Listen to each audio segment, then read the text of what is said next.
메시는 모든 시대에 가장 뛰어나고 위대한 선수 중 하나입니다. 그러나 그가 천재적인 재능을 가진 것이 아니라 그가 끊임없이 연습하고 경험을 쌓은 결과입니다. 메시의 전문성 역할은 시간이 지남에 따라 뚜렷하게 발전해 왔습니다. 그것은 어떠한 전술적 요구사항에도 얽매이지 않는 최적의 위치에 도달하는 것입니다.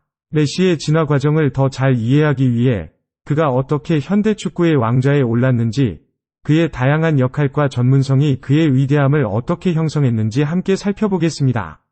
메시의 진화 과정의 시작은 날개를 달린 선수로서의 위치였습니다. 그의 드리블 전문 기술은 심지어 그가 프로가 되기 전부터 시작된 것이었습니다. 4살 때 어린 메시는 하나의 선물을 받았습니다. 그것은 축구공이었습니다. 그는 볼에 정말 열중했기 때문에 매일 몇 시간씩 집안을 돌며 그것을 끌고 다녔습니다. 서서히 조모 셀리아 올리베이라 쿠치티니의 격려로 메시는 형들과 함께 운동장으로 갔습니다. 체격이 또래보다 훨씬 작음에도 불구하고 메시는 처음의 두려움을 극복했습니다. 어린이는 자신감 있게 드리블을 해서 상대를 제치고 패스를 하고 자신보다 훨씬 큰 아이들 앞에서 슈팅을 했습니다. 그저 4명 혹은 5명이 상대를 제치는 것뿐만 아니라 그는 빠른 스피드와 교묘한 플레이를 보여주었습니다. 발등의 바깥쪽이나 안쪽으로 볼을 부드럽게 터치함으로써 수비수들을 흔들렸습니다. 짧은 구간에서의 뛰어난 속도, 발에 붙어있는 듯한 볼 컨트롤, 그것이 바로 메시만의 특별한 스타일입니다. 그 특별한 드리블 스타일을 어디서 볼 수 있을까요? 바로 1986년 월드컵에서의 디에고 마라도나입니다. 그곳에서 젊은 황금 소녀는 영국 국가대표팀의 절반 이상을 뛰어넘으며 뛰어난 골을 터뜨리기 전에 달려갔습니다. 모든 사람들은 마라도나의 각각의 동작에 마음이 흔들렸습니다. 회전, 힙 쉐이크, 가속, 그리고 볼 컨트롤. 이것은 골드보이가 만든 진정한 열풍이었으며 축구 팬들은 그전에 본 적이 없습니다. 21년 후 메시는 그 고전적인 기적을 재현했습니다. 그는 중앙에서 출발하여 게타페의 여러 선수들과 골키퍼를 뛰어넘은 후 공을 빈 골대에 넣었습니다. 당시의 메시는 완벽한 드리블 기술을 가진 슈퍼윙어 버전으로 볼 수 있습니다. 그러나 천재는 결코 한 곳에 머무르지 않습니다. 메시의 잠재력은 엄청나고 그는 강력하게 해방되어야 했습니다. 2008년 여름, 메시가 21살이 되던 시점에 로날디뉴가 떠나면서 10번 유니폼을 메시에게 물려주었습니다.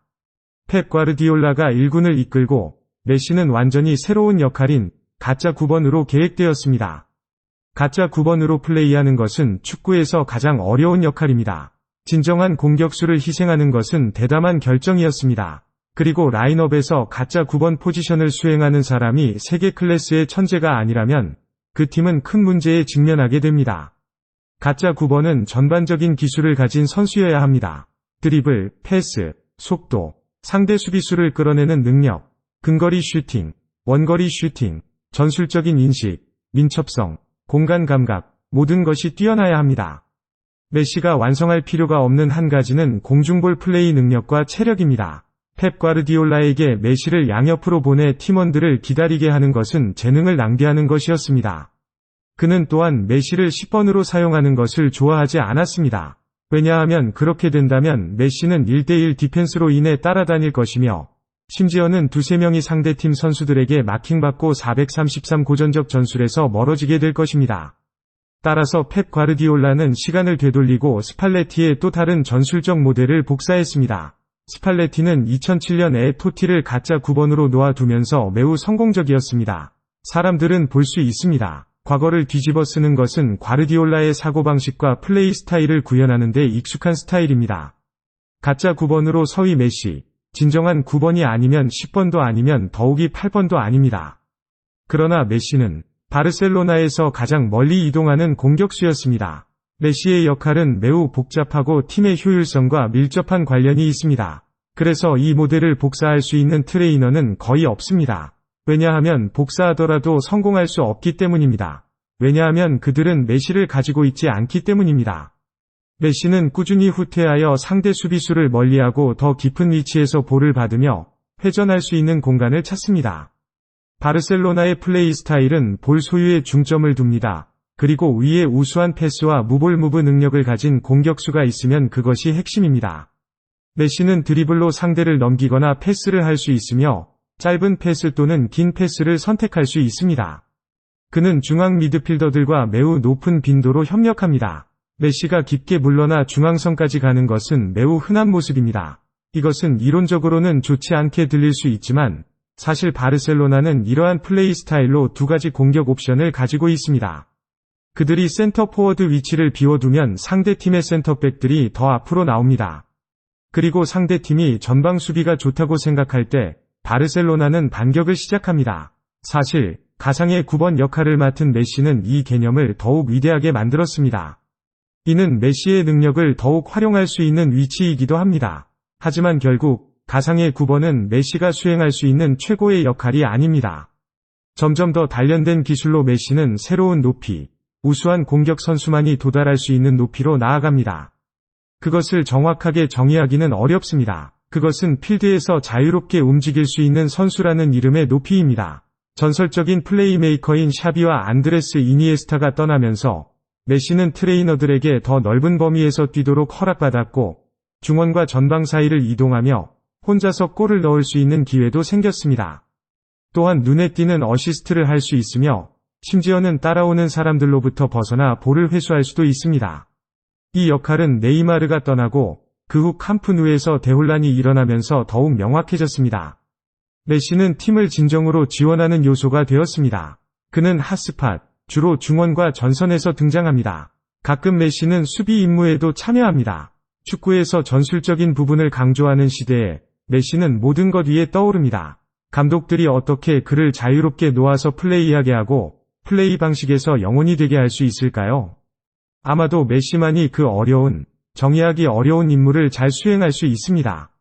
하지만 사람들은 메시의 만능성을 설명하기 위해 과학적 논증도 사용합니다. 메시의 특별한 플레이 스타일을 설명하려면 그의 지능의 뛰어남을 무시할 수 없습니다. 과학은 메시의 두뇌 활동이 완벽하게 조화롭다는 것을 연구했습니다. 그의 두뇌는 계획 세우기, 조정, 순서 설정, 유연한 처리, 심지어 상대방의 움직임을 예측하는 인식을 조합할 수 있는 능력이 있습니다. 메시의 반응 능력은 사고, 창의성, 그리고 직관 사이의 조화로운 조합입니다. 두 뇌의 오른쪽 반구와 왼쪽 반구 사이에서 각각의 행동이 실행됩니다. 뇌는 복잡한 기하학, 유체 역학, 확률 계산을 아주 짧은 시간 안에 수행합니다. 메시의 운동 지능은 뇌에서 이러한 계산을 빠르게 처리하는 속도를 통해 나타납니다. 운동 지능은 메시가 다른 사람들이 상상조차 할 수 없는 일을 할 수 있게 합니다. 이 뛰어난 뇌 덕분에 메시는 자유롤 선수의 역할을 믿을 수 없을 정도로 완벽하게 수행했습니다. 눈물 속에서 바르셀로나를 떠나 PSG로 이동하며 메시의 자유롭게 플레이하는 역할은 그 효율성이 줄어들었음에도 계속됩니다. 또한 PSG에서 뛰면서 메시는 미드필더로서도 잘했습니다. 젊은 시절처럼 속도와 정밀한 처리 능력이 없어지면서 메시는 조직과 조정 역할을 위해 더 깊게 물러나는 경향이 있습니다. 메시는 정확한 인터셉션도 많이 수행했습니다. 당연히 이것은 신체적 대결에서 오는 것이 아니라 지적이고 통찰력 있는 시야에서 비롯된 것입니다. 하지만 메시의 정점은 아마도 2022 월드컵일 것이다. 그곳에서 그는 경기장에서 완전히 자유로운 선수의 역할을 완벽하게 발휘했다.